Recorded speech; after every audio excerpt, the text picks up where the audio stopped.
Каталогын авторы hem araştırıcısı Anna Köse Haydar Köyün Kultura Evin başı. Kendi içinde o Gagauz kelimlerin korofların, simbolikalarını, kompozisiyaların istoriyasını hem manalarını açıkladı. Gördük hani pek çok bizim müzelerimizde pek çok enteresan bu eski ornamentlar var.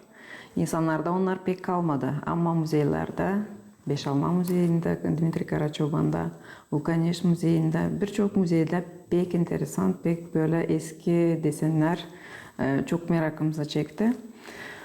De böyle başladı, bu idea geldi bize.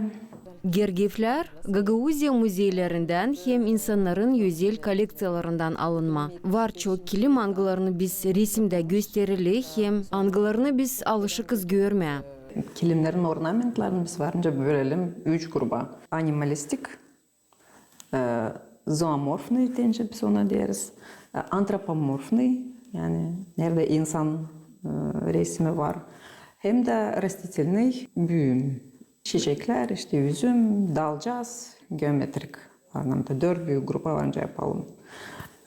Bizim Gagauz kilimlerde daha çok hem geometrik var hem büyüm ornamentları.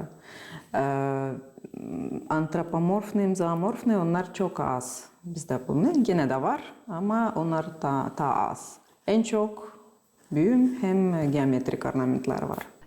Besarabya halkları için, özellikle de Gagauzlar için kilimcilik o diri anmaklar, şıralı açık renkler hem meraklı ornamentlar. Onlar da hepsi girdiler katalogın içindeliğine yazır avtor. Katalog, Gagauz halkın varlığın tradisiyalarını korutma hem ilerletmeye çalışır. Burada 19-20. asırlarda el işlerin gergefleri kaplanır. Katalogun sorumluluğunu köyün primarı İlya Köse açıklıyor. 2013 yılda inisiyatif bir proje yaptık. Proyekt buyur ettik. Kavrat Kaçıska bizim yaptık yıllık festivalleri. Geçti çok yıl. Biz festivaller yapıyoruz. Hep anlıyoruz kimden kelimne.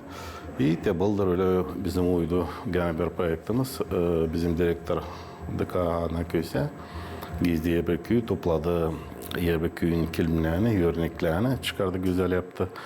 Ben de hemen o kalıcı bize dil veriyor, kalıcı uşaklana deyin için görüyorsan git gide. Hatta bu yenilen dokuma iş zor oluyor, git gide önce kaybetsin. Bu katalog bizim kalıcı uşaklarımıza da, öğreticilere de hepsi için olacak.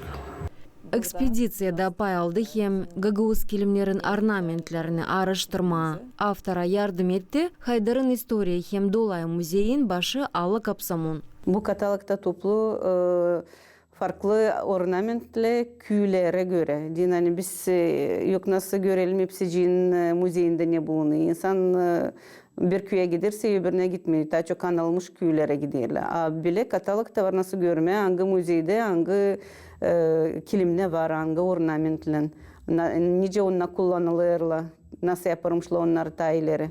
Kilim kırma becermek analardan kızlarına geçermişti. Bunun için kızlar küçüklüğünden bilermiştiler kilim kırma, söyler Haydar Köyün anılmış kilimcikaları Irina hem Valentina. Bir evde düzen vardı bizde köyde.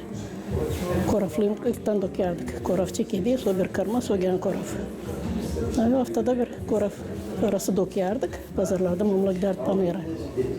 Satardılar onu. Kime şkolaydı, enlerse lazım, kime bizim köy yaşardı onlarla. So da biraz kaçan büyüdük, çeyizlik dokuma, ortaklaşardık kumalarla. Da dokuyardık büyük kelim.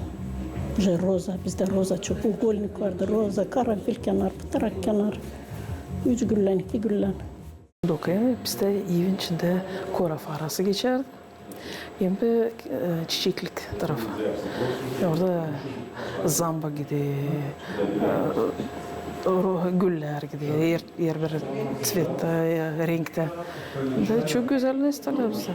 Yer bir çiçek. Yerse küçücük de büyük de. Daha çok o vakıda geçersin ya da çiçeklik gidiyor.